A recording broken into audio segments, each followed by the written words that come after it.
Welcome everyone to this live learning event. I'm Christian, this is Kayo, and today we want to talk a little bit about how to pitch your startup. So we've prepared a little agenda for you here. We will be recording this, so for the people who are tuning in for the live, that's awesome, but you'll also have access to it inside of our learning members area. Now, let's talk a little bit about the agenda to kick things off correctly. Now, the first thing that we will be talking about are some of the common mistakes that people make when they pitch their startup, their startup idea, their business. I'll use some of those terms interchangeably throughout this presentation. So don't worry if you don't feel a part of a startup, if you feel like your business is more of a business and not a startup, or if you're a business owner and you've passed the startup phase, that's also totally fine. We're then going to jump into 3 different types of pitches and when to use those different pitches. Then we're going to talk about pitch decks. And at the very end of this, we're going to be doing one-liners with feedback. So for the people who are joining live, we'll do that. We will not include those in the recording for everyone's privacy as well. And at the end of this, we will wrap the event. So for those of you who don't know me, I'm Christian Pavarelli. I'm the co-founder of WeAreNoCode, and this is my partner, Kayo, the Chief No-Code Officer at WeAreNoCode. And we run, as I said, WeAreNoCode. We teach non-technical entrepreneurs how to build their ideas leveraging no-code tools. So if you don't know how to program, but you want to launch a business, it's a great place to learn and get support throughout the process of launching as well. Now, let's kick off this. Is that how you do your pitch, Christian? Exactly. So we will not be taking questions, Kayo, throughout this presentation. Thank you. We will have questions at the end of the presentation. But that's exactly how I do it. Love it. Cool. So I wanted to kick it off with kind of a quote. Now, the quote is from Aaron Patzer. He is the founder of Mint.com. It is a fintech app that was quite successful. He says, the art of storytelling is the key to pitch a startup. If you can tell a story that captures people's hearts and imagination, you've already won half the battle. I half agree with this quote, but I definitely know that telling a good story once you have the right elements that you're pitching can really make the difference between kind of a one that is going to just be okay and one that's going to be a phenomenal pitch.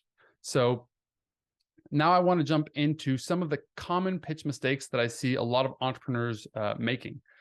And by the way, for those of you who don't know this, I used to run an accelerator program in Los Angeles, so had a lot of experience training founders on how to pitch investors. We would train people through a 6-week program, put them on stage at Google. They would pitch about 100 to 150 investors and raise capital. So creating the initial pitch and fine-tuning that pitch is definitely within my field of competence. So let's talk about some of the common mistakes that people make when they pitch their startups. The first and most important one is the fact that, and just to give a bit of context to all of this, you only get one chance to make a first impression. And that is very, very valuable when you think about pitching investors. The next thing is that the number one mistake that people make when they pitch investors is that they kind of expect a check, right? You prepare this awesome presentation or something, you go and talk to investors and you kind of expect for them to write you a check right then and there. That's just not the reality of pitching. And there's a great article that was written that talks about we invest in lines, not dots. And what this investor means is actually that they invest in startups or founders over time. So at any given time, they're going to meet a founder for the first time, let's say, and they're going to see where they're at, what their idea is. And then the next time they see them, they're going to be seeing where they're at and how much progress they've seen from there. But essentially, over time, they want to see a pattern of growth that shows that this startup is in the direction of success, that it's seeing growth. And in that way, you should just not expect a check the very first time that you talk to an investor. You need to build a relationship with the investor. And early advice that I give is don't ask for money, ask for advice. And people who ask for advice sometimes get money, and people who ask for money usually just get advice. Now, the number 2 thing here is pitching without building. So people go out there, they look for investors, they have this awesome idea, and they haven't really built it into a company. They haven't really proven the model. Some of them might not even have an MVP, and they go out there trying to ask for hundreds of $1,000s. Now, this was absolutely possible probably about 10 to 15 years ago, but over the past 15 years, there's really been an evolution and a maturity in the investment scene. And now it's really important that people not only build the first product, but also test the market with it, start getting proof of concept before they can get even people who say that they invest very early on to write a check for them. So make sure to build your company before even thinking about pitching your company. Obviously, it's important to know how to talk about it in simple ways, and some of the techniques you'll learn here will help you to do that. But overall, don't pitch nothing and expect people to invest in your company.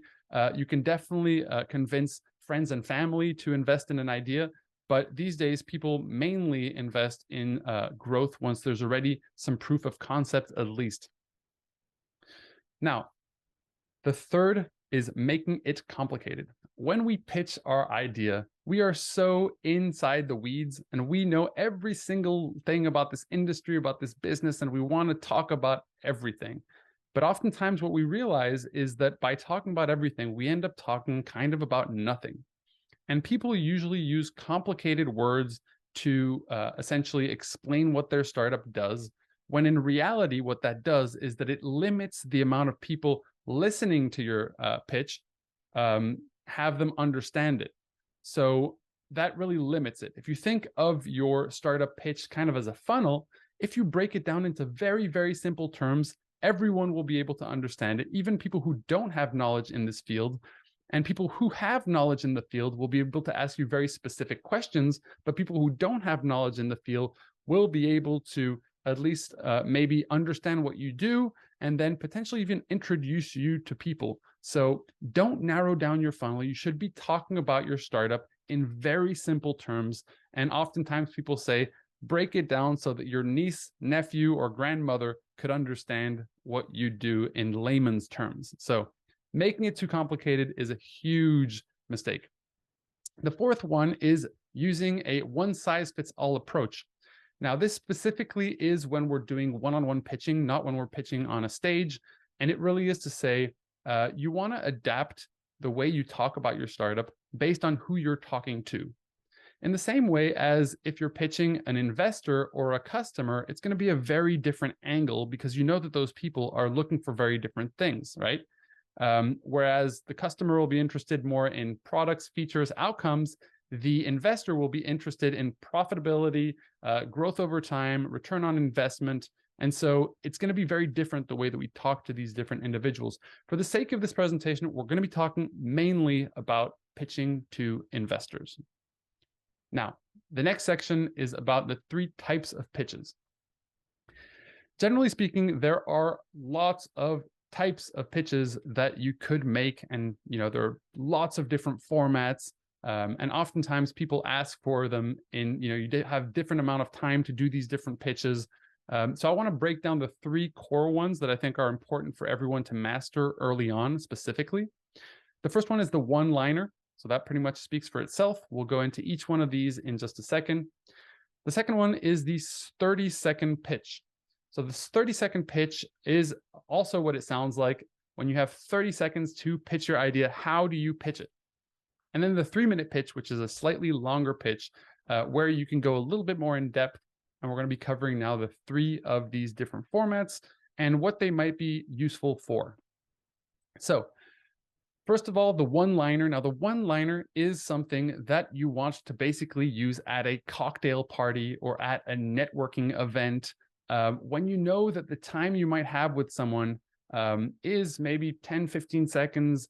It's just really, they want to, I always use the cocktail party example because usually when people ask you at a cocktail party, like what you do, they really just want you to explain like really quickly. They're not that interested, and they definitely don't want you to go on a huge rant that will essentially take 20 minutes when you're not really that interested.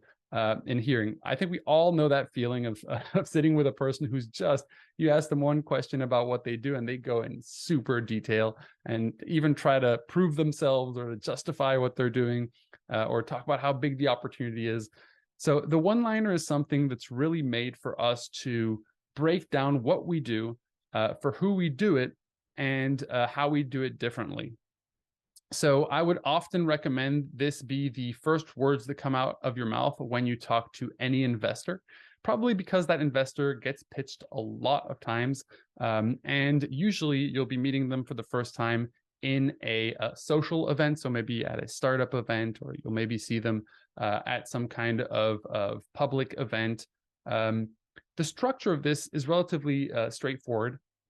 So the way that you can structure it is my company, name of company, is developing, then the overall product offering to help, and then the audience that you're trying to help solve a problem. So then you talk about the problem that you're solving with secret sauce.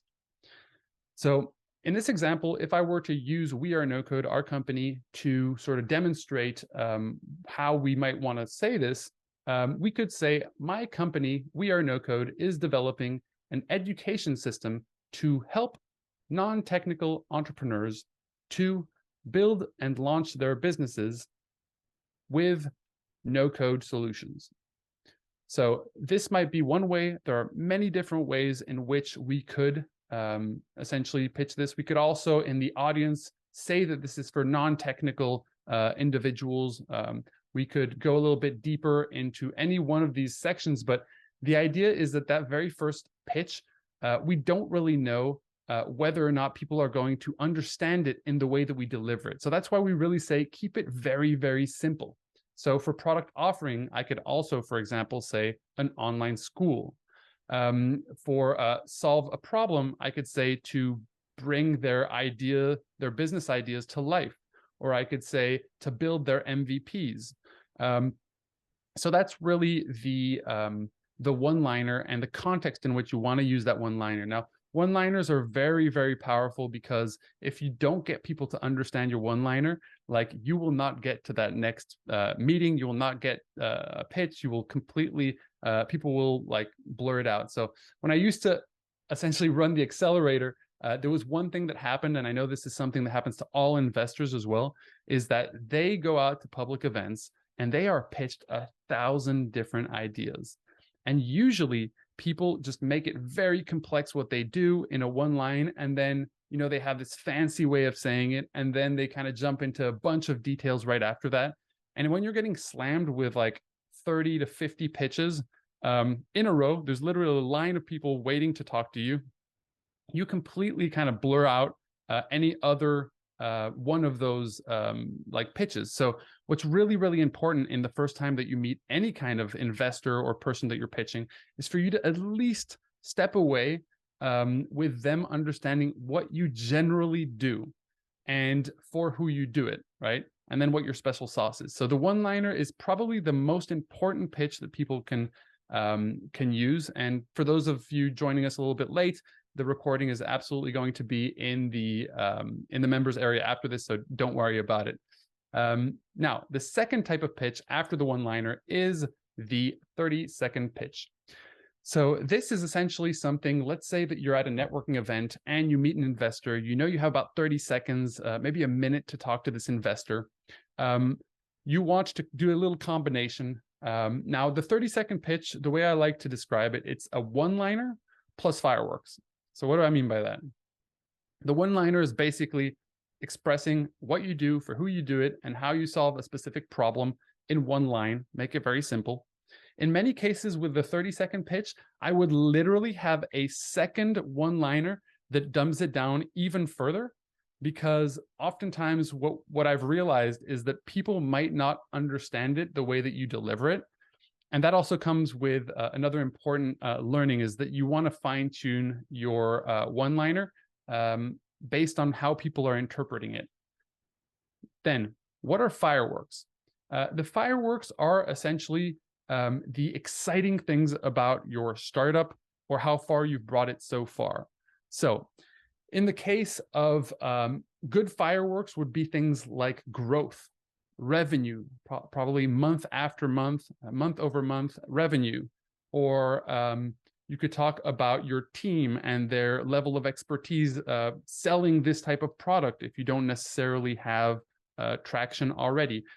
If you are at a very early stage, you want to talk potentially about the exciting feedback you've gotten from customers. But if you're already in sales, you might want to talk about reorders if you have any of those, or referrals, or testimonials, anything that you can bring up that's really a shiny object for the investor that signals to that investor, hey, this is something that's really worth doing. So let's say that you have someone important who has already invested an angel check inside your company. You might want to mention that.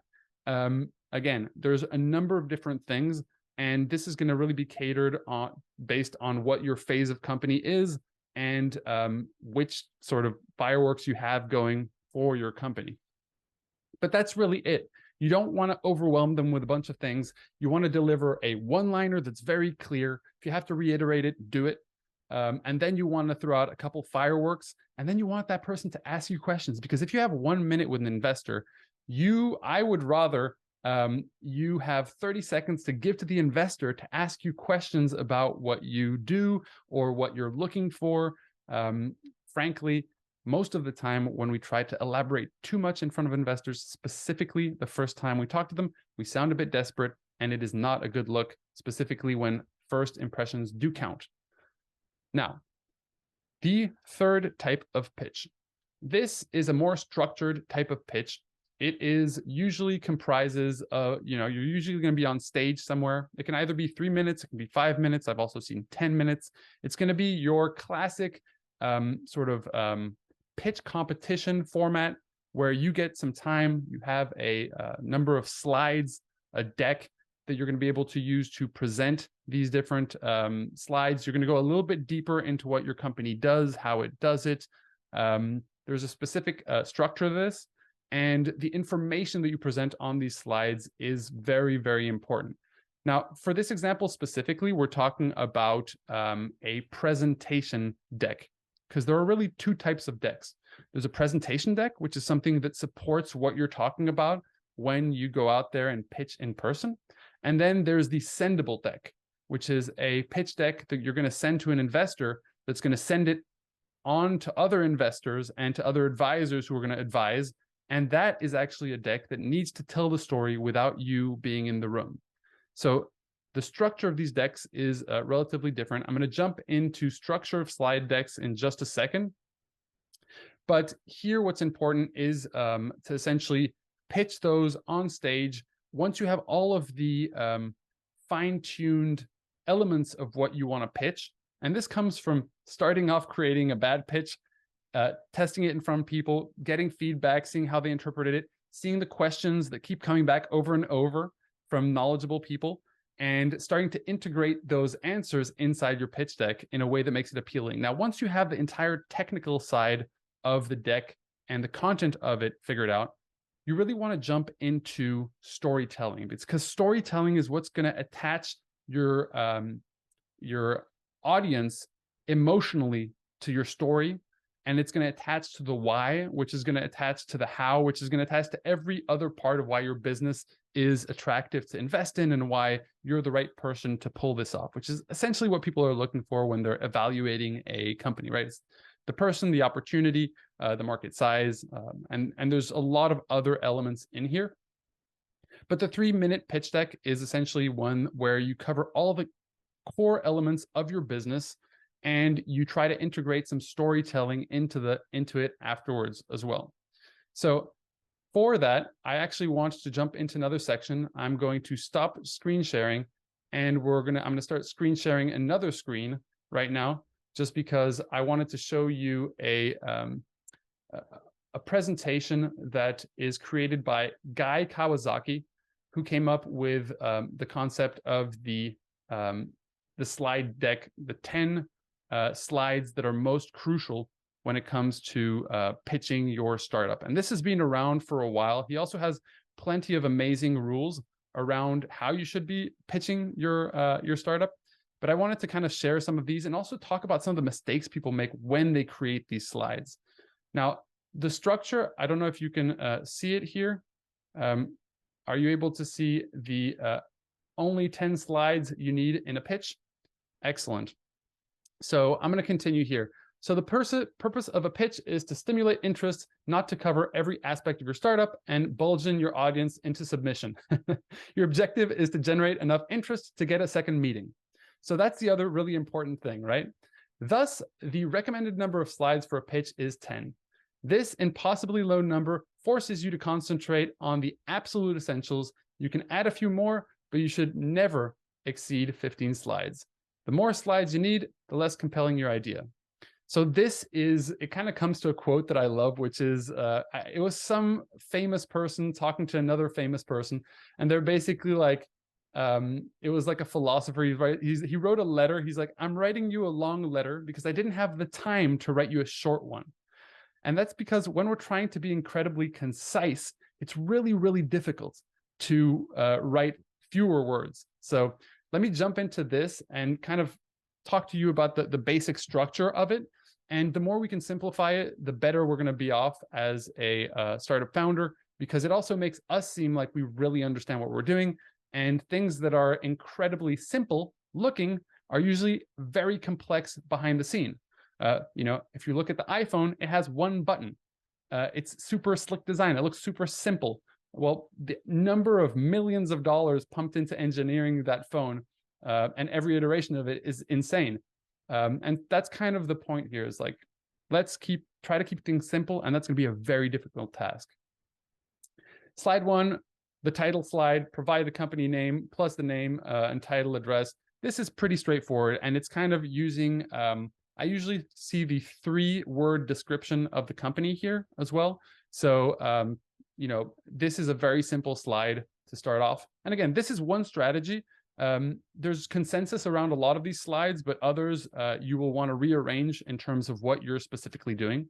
The next one, pretty straightforward. What's the problem? And that kind of presents the opportunity. So you want to describe the pain that you're alleviating or the pleasure that you're providing.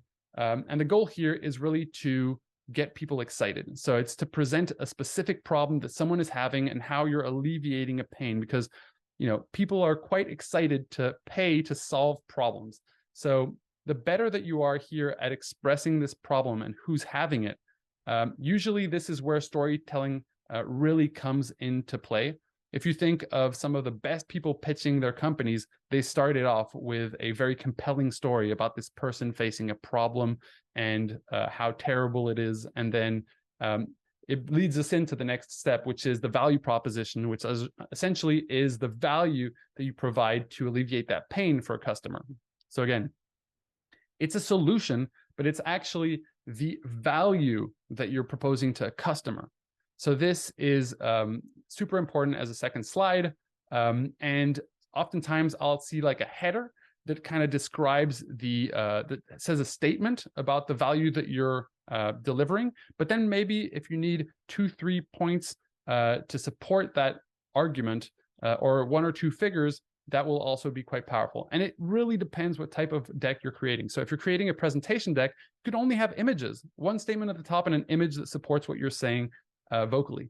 But you're going to need to weave in your storytelling as a written out text, a very short text, easy to follow narrative throughout the entire deck if you're creating a sendable deck.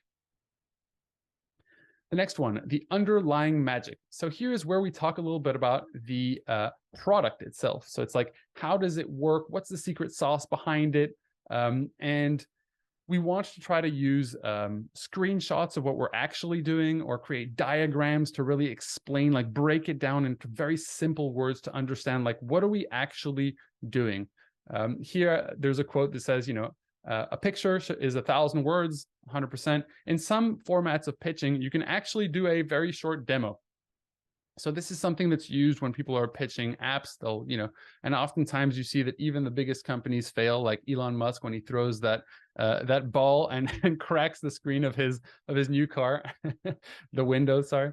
But overall, this is where we really want to get a little bit more into the product. So we talked about the problem, who has it. We talked about the value we're delivering, and the kind of solution. And then we're talking about how the product actually works and how it delivers that value. And then we want to talk about money, right? Business model. So business model is how do you make money? Break it down very, very simply and don't have 30 different ways of making money early on. You should stick to one at first. If you look at the very early pitch deck that the first pitch deck actually that raised capital for Airbnb, they literally just said, we take a 10% commission. It was simple as that. Now, with the business model, one thing that I often see is people just having way too many ways to make money over time. Stick to the very core one that's going to bring you from 0 to 100. And yes, people know that over time you might adapt business models. In fact, an amazing professor that I know who came up with the 14 business models, and he's also an investor and a very experienced startup founder.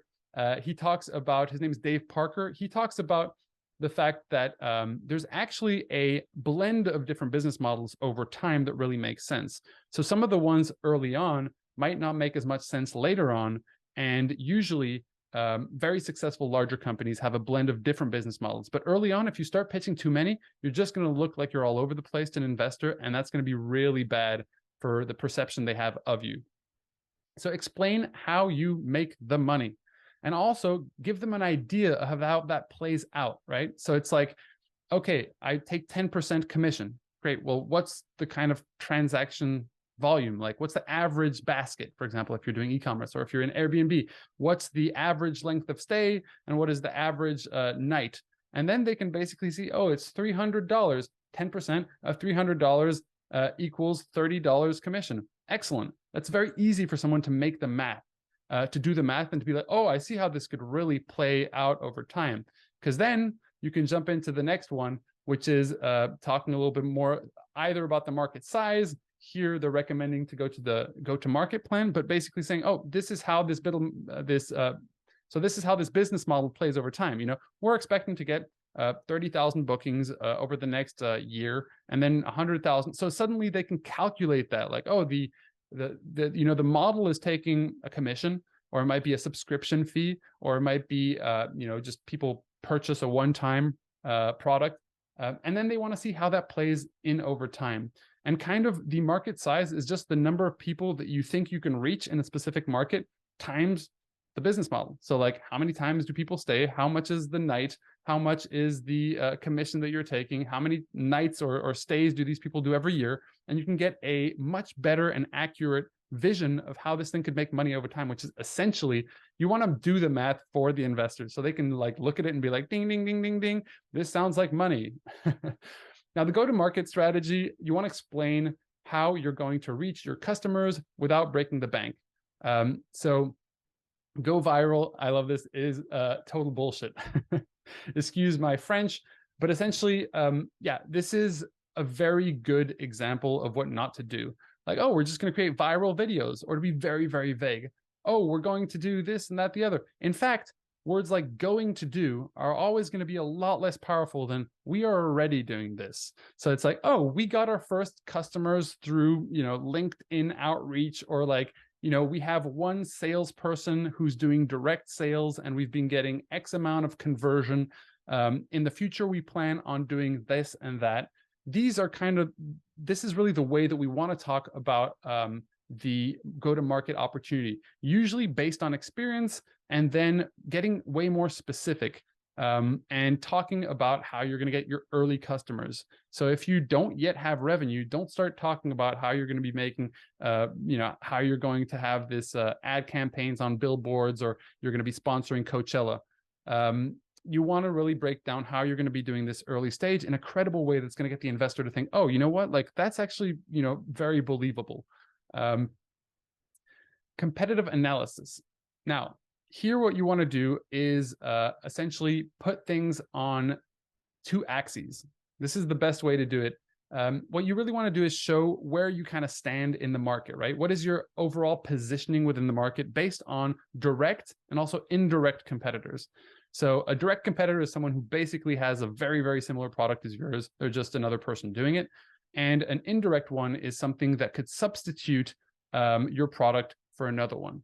So, for example, instead of eating a hamburger, you could eat ribs, right? They're not direct competitors. Direct competitors would be Burger King and McDonald's, but you would pay. You're only going to eat once, and you're choosing one over the other. So think of how that might work in yours. And there are two ways of doing this. Either you do it on a graph, which shows two axes, like two very important things, like expensive and quick, for example, or depth of technology and ease of use. And then basically plot the logos of your competitors in that and make sure that you have a statement that shows why you are different. The other way you can do it is basically having different features, kind of creating a chart where you show the features. Here are the features we have. Here are the ones the competitors have, and yours fully checks out in the sense that you have better feature sets than the other competitors, right? But you always want to finish this slide, regardless of how you're presenting it, with a very decisive understanding for people of like why you are well positioned, why you have potential to be better than these competitors, or you're doing something different. Management team here, you really want to describe the key members of your management team, board of directors, and board of advisors, as well as your major investors. Now, the number one mistake people make here is to blurt out really like, oh, COO, CEO, and CTO. Yes, those things can, be interesting, but a really important thing is more to say what actual responsibilities those people are going to have within the company, and to back it up with reasons why these people are the right people for the job. So like, again, fireworks around your team. Like, oh, this guy was at Intel building, like doing marketing for one of their products that's quite similar to ours for 5 years before, jumping onto the team. Or, anything that really shows that your team is covering all the basic aspects of what's required early on to be able to take advantage of this opportunity in the market. Because people or investors invest in teams. It's a really important factor. They invest in teams that they believe are going to be able to execute on the vision and mission that they're stating within this specific startup. So don't be super generic and to be like, oh, this is this person, CEO, CTO, okay, next slide. That's just a useless slide, and you have 10 slides, so make them count. Next slide. Financial projections and key metrics. Yes, this is basically talking about your traction. So you could have the core numbers. You could also have a short recap of your financial metrics as kind of like an extract of your financial forecast. But honestly, I would just very much simplify this and talk a little bit more about just the traction. Like, oh, we've generated X amount to date, maybe with zero marketing, and we basically, have been able to receive 30% repeat purchases, or we have very low churn if we're creating a SaaS company. You really want to give them numbers that show that you're on the right path.